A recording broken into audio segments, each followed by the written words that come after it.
咁鎖匙喺下方圓形呢個位置，右手邊嘅。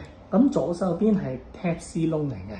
如果真係冇電冇鎖匙，攞個充電寶插住佢，短暫插電。咁鎖匙咁啊有兩條嘅。咁打開條鎖匙啦，咁啊垂直插落嗰個鎖匙孔度。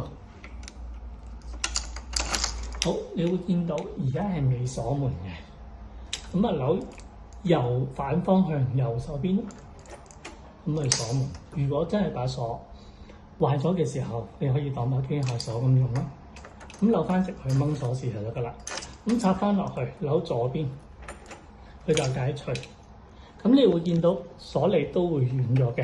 咁你推門入嚟，咁啊再打翻條鎖匙咁就 OK 噶啦。